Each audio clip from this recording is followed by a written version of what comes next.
ici, on se trouve dans la partie réservée au club, alors on a une partie bibliothèque dans laquelle vous venez de nous interroger.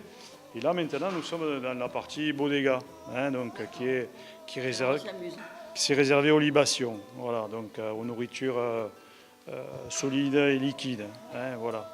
Donc on a les nourritures intellectuelles et les nourritures terrestres. Il faut de tout. Il en faut, voilà.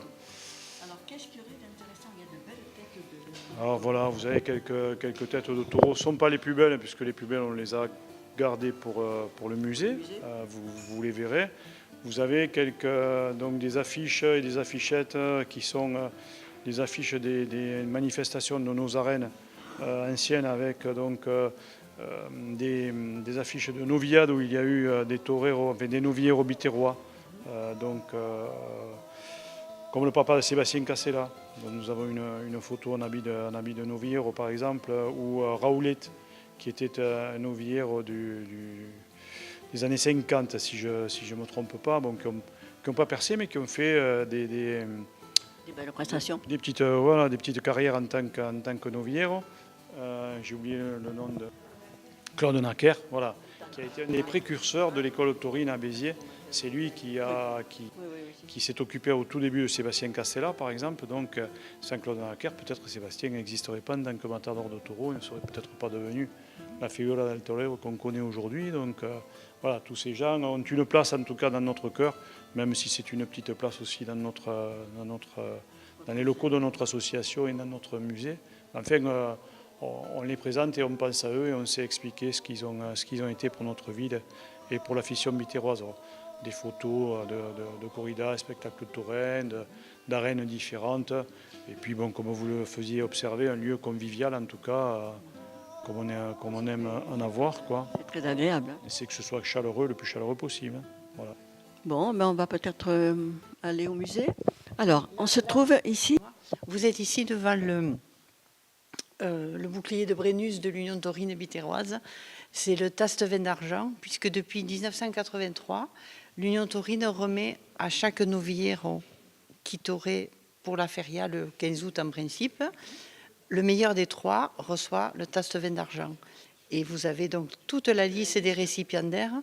Et si vous vous penchez sur les noms, vous voyez que l'Union taurine ne s'est pas trompée souvent et que vous retrouvez Sébastien Castella, Jean-Baptiste Jalabert et le dernier en date, Andrés Rocaray, qui est la figure numéro 1 en ce moment.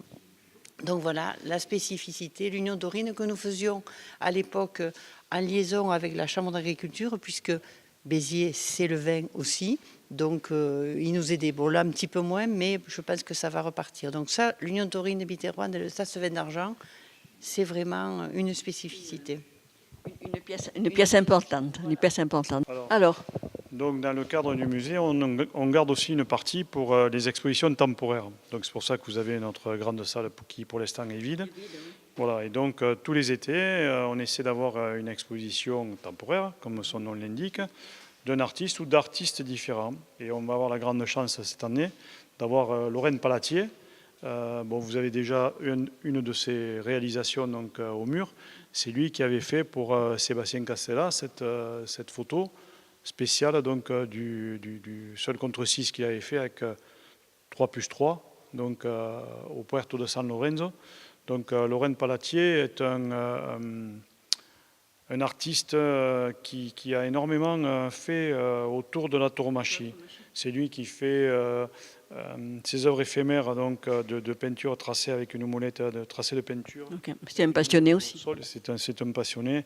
Il y a plusieurs années, il s'est enfermé 3 jours et 3 nuits à Vic avec les taureaux pour voir quelles émotions il allait pouvoir ressentir. Enfin, c'est un personnage spécial, très attachant, un très bon peintre et donc sculpteur aussi à ses heures. Donc, on espère avoir une magnifique exposition de sa part pendant tout l'été ici, donc, dans nos murs. Donc tout l'été, là, juillet, août. Voilà. Du 15 août, on l'inaugure normalement, enfin, on fait le vernissage le 20 juin et elle restera donc jusqu'aux Journées du patrimoine si c'est possible. avec peut-être d'autres événements qu'on espère, qu'on attend. Enfin, bon, voilà, on nous en dira plus quand ça Voilà, sera. pour le moment, ça reste encore secret.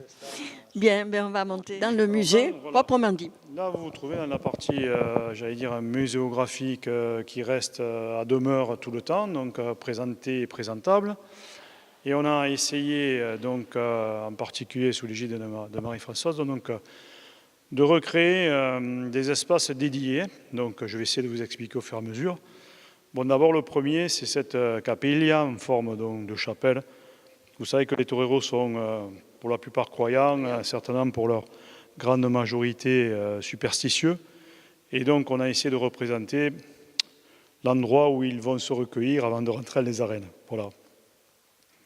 Ça reste allumé en permanence. C'est important quand même pour eux, je pense. Voilà, c'est un petit clin d'œil à ce qu'ils font. C'est important pour tout le monde, mais bon, pour eux en particulier. Je vois qu'il y a de belles statues là de... De toreros. Hein, donc, il faut les regarder. Ils sont anciens, on va dire, début du 19e siècle. Quoi, hein, donc, alors de tête, je ne vous dirai pas qui ils représentent, mais si on a la chance et la patience de pouvoir s'approcher et de lire les affichettes, on comprendra pourquoi ils sont ici et représentés. Celui-là nous a été confié par la ville de Béziers, donc on l'a en dépôt. Pour l'instant, on espère que la mairie nous le donnera. Il faut leur poser la question, qui vous le laisse. Alors après, vous avez donc, dans la peinture, vous avez le triptyque, hein, qui est présenté dans son jus, donc d'une manière qui a été encadrée d'une manière, j'allais dire, volontairement pauvre, hein, oui, puisque, bon, voilà, c'est un tableau allégorique, donc, dans lequel le taureau a une symbolique, une signification symbolique importante. Donc, bon, après, il faudrait avoir peut-être plus de temps pour l'expliquer, mais il est présenté dans son jus tel que l'artiste a voulu qu'il soit. À un moment, on a voulu envisager de le réencadrer et les professionnels n'ont dit surtout pas, il faut le laisser de cette manière parce que c'est comme ça que ces peintures étaient présentées, c'est comme ça que ça... Alors ensuite... Donc, une collection de piques qui est assez exceptionnelle puisqu'il doit manquer, surtout tout celles quasiment qu'on connaît, que les plus récentes et les plus modernes. On espère bien sûr rapidement donc, la compléter. Des habits de picador, donc, qui ont leur particularité avec un castorine. Donc on a 2 habits complets de picador, avant de passer dans la salle des costumes donc, des matadors de taureaux, dont je vous donnerai l'explication dès qu'on aura franchi le pas. Ok, eh ben on y va. Alors, c'est superbe. On a réservé là un premier endroit, donc pour celui dont tout le monde garde la légende en mémoire. Hein, bon, voilà. Et on a recueilli son buste, des Fallias de Valence, donc, il était destiné, donc, ce buste de Manolete, puisqu'il s'agit de lui, était destiné à être détruit. Et il est tellement particulièrement ressemblant, j'allais dire, y compris dans l'attitude et la posture du torero, hein, il dégage quelque chose. Voilà. On a qui va vous parler. Presque, voilà. Et donc, on a eu la chance de pouvoir recueillir ce buste et de l'intégrer dans le coin qu'on a consacré à Manolete, avec une affiche authentique donc, de la corrida, dans laquelle il a malheureusement disparu. Voilà. Ensuite, donc, c'est un grand monsieur. Donc, de Matador, qui est celui de Firmin Rivera. Celui-là a été offert à un des présidents des clubs qui nous ont précédés, par le Matador lui-même, parce que le président avait su que la femme du torero avait eu un petit bébé, et il lui avait offert une médaille de baptême avec sa chaîne. Donc, et ce geste avait touché le torero, qui en retour a offert son costume qu'on conserve. Vous avez derrière donc, une chaquetilla de Nicanor Villalta, c'est aussi un dépôt d'un de nos sociétaires qui a recueilli ça dans un héritage familial. Je vois que vous êtes en train de filmer donc, un des costumes d'un des enfants chéris des arènes de Béziers, qui était Francisco Parquiri, donc, qui a touré dans les années 90 de très nombreuses fois dans les arènes de Béziers, et qui, par d'abord son torero et son talent, et ensuite par sa personnalité, est resté dans la mémoire de nombreux bitérois et de nombreuses bitéroises surtout, je crois. Ben, l'habit de lumière, c'est porteur quand même. Hein, bien sûr, ouais, on aimerait toujours tous pouvoir rentrer dedans, mais bon, c'est trop C'est trop contraignant. Il faut être très jeune, parce qu'ils sont très jeunes quand ils commencent. Hein.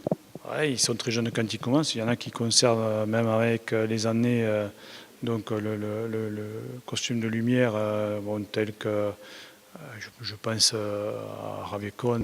C'est surtout aujourd'hui pas les qualités, mais bon, le physique qu'il faut conserver. Effectivement, comme vous disiez, il faut être mince, plus que mince. Oui, puis il faut être alerte, il faut être sportif. Voilà, il faut être sportif, il faut être résistant, parce que vous imaginez pas sur le sable des arènes, avec un costume sur le dos, la température qu'il peut faire, la perte de poids que ça représente pour un matador de taureau, l'effort physique que ça représente. Bon, ceux qui n'aiment pas la tauromachie pensent que c'est facile, mais il faudrait qu'ils soient eux-mêmes en face d'un taureau pour voir vraiment ce que c'est. Les gens ne savent pas ce que c'est un taureau. Même nous, je pense qu'on ne sait pas trop. Bon, j'allais dire un peu plus nous que d'autres, parce qu'on s'y est intéressé, qu'on a posé des questions et qu'on a demandé. Mais bon, le taureau est une bête sauvage qui se défend. Donc pour lui, soulever un cheval, le cheval de pique doit faire aller autour de 650 kg.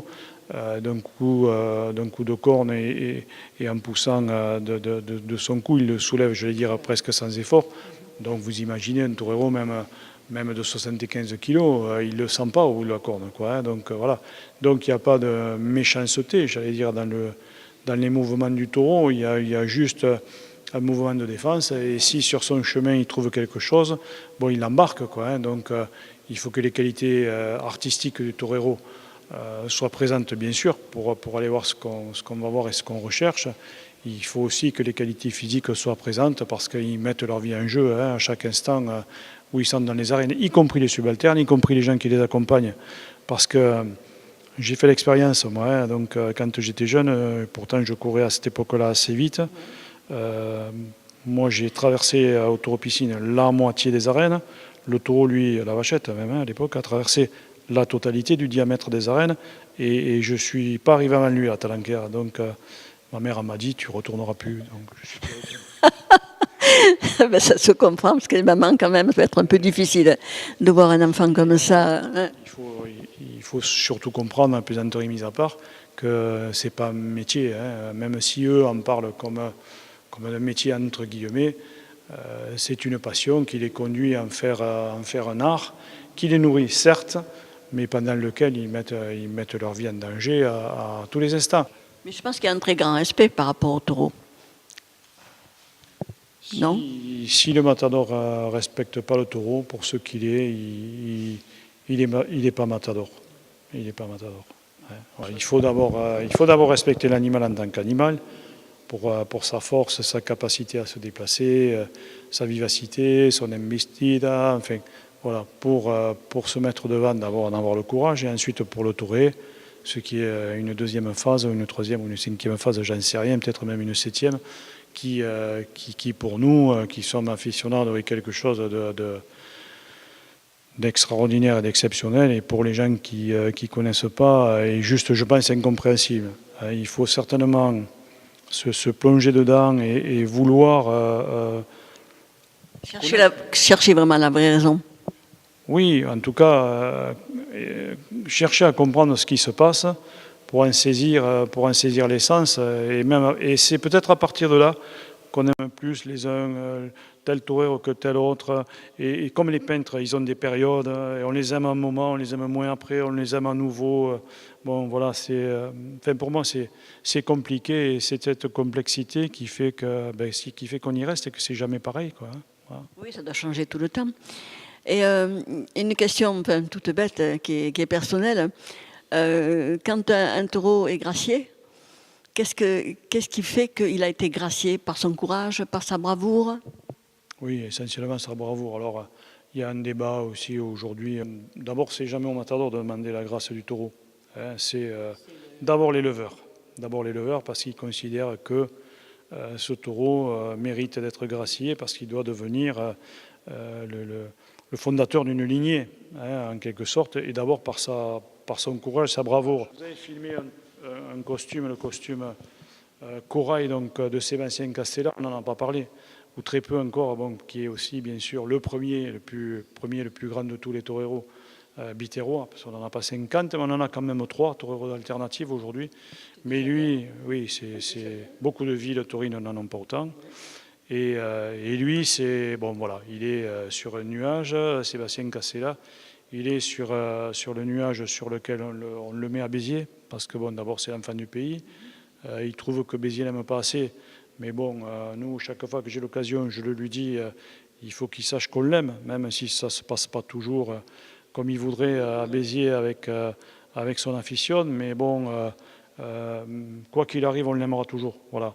Et il est le bienvenu ici, on le lui dit chaque fois qu'il vient, je profite de votre présence pour le lui répéter, s'il l'entend, il est le bienvenu dans nos murs, il peut venir quand il veut, voilà, on le reçoit toujours. Le message est passé. Avec grand plaisir et surtout avec beaucoup d'affection. Beaucoup d'honneur et beaucoup d'affection bien sûr, mais surtout beaucoup d'honneur pour sa présence à nos côtés. Voilà. Alors ensuite... Trois costumes qui ont une histoire. Donc, c'est un costume de Richard Millan, un costume de Victor Mendes et un costume de Cristian Nimeño II.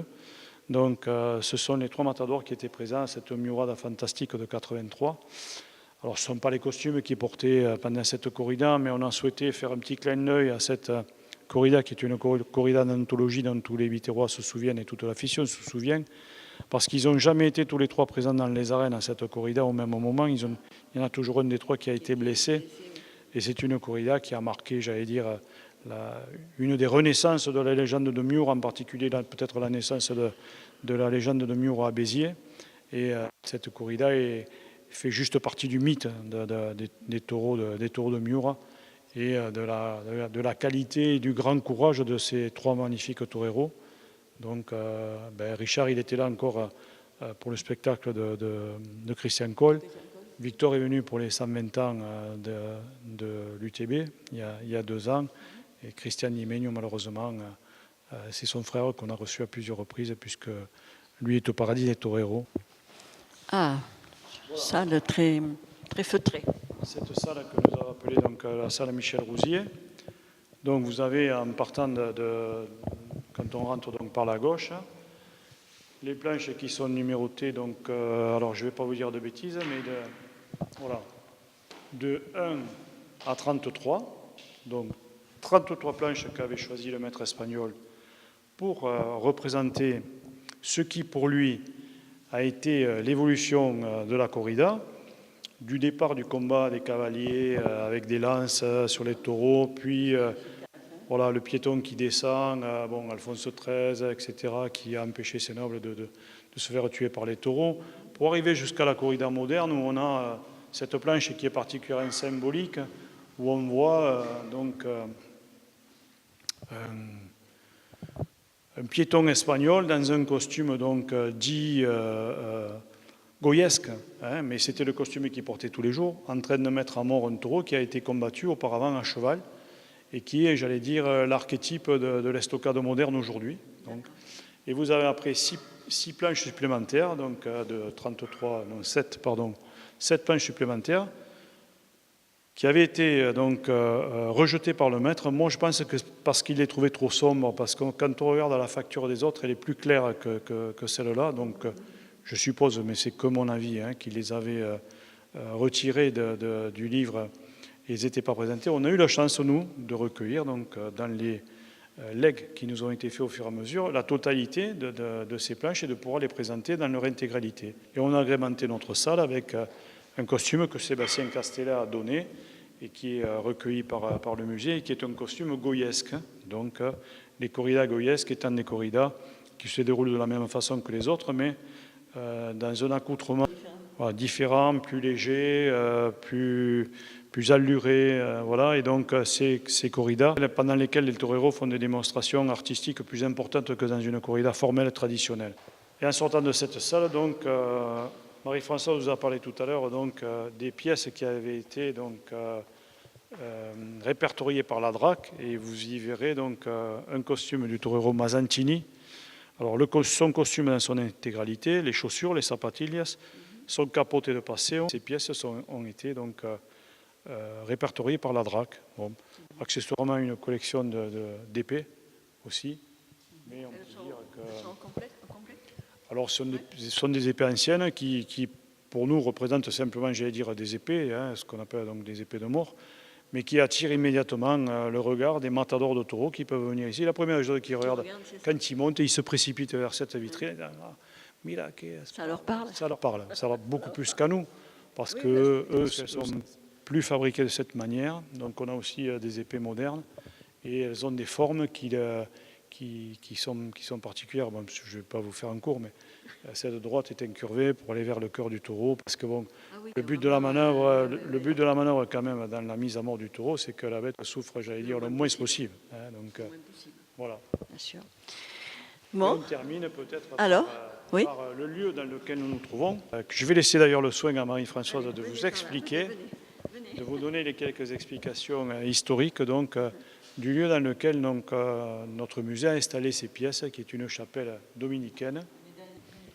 Une église qui date de 1600. Donc les dominicains qui avaient été chassés de Béziers sont revenus et ont été installés ont installé leur église. Donc il faut savoir qu'il y avait 14 chapelles comme celle que vous voyez là, qui allaient jusqu'à la rue de Bonzy. Donc il faut imaginer l'importance. Et on peut lever la tête et regarder cette magnifique peinture, ce toit, ce plafond peint. Et donc bon, déjà le lieu est magique. Ah oui, là, on se sent imprégné de toute notre collection, nos collections. Voilà. Mais c'est vrai que ce lieu est vraiment un endroit qui sert qui prend aux tripes. Qui prend aux tripes, voilà. En tout cas, c'est un lieu magnifique justement pour recevoir toutes ces belles pièces, ces belles œuvres. Et je crois que ça pouvait être que là, hein, et nulle part ailleurs. Je pense que si même au début on a été un peu frileux sur ce choix, quand on l'a eu investi, on n'a pas regretté, on ne regrette pas et on en est fier. Peut-être pour le mot de la fin, on est heureux et on sera toujours heureux de recevoir des visiteurs et de les accompagner. Si on peut regrouper donc, des visiteurs et leur faire une visite guidée, on est juste content pour ça, quoi. Et on vous remercie beaucoup donc, d'avoir fait la démarche de venir nous rencontrer et de faire ces belles images donc, de notre musée et d'avoir accepté qu'on vous explique un petit peu quels étaient les fondements de notre passion. Voilà, merci à vous. C'est tout à fait normal. Merci à vous trois.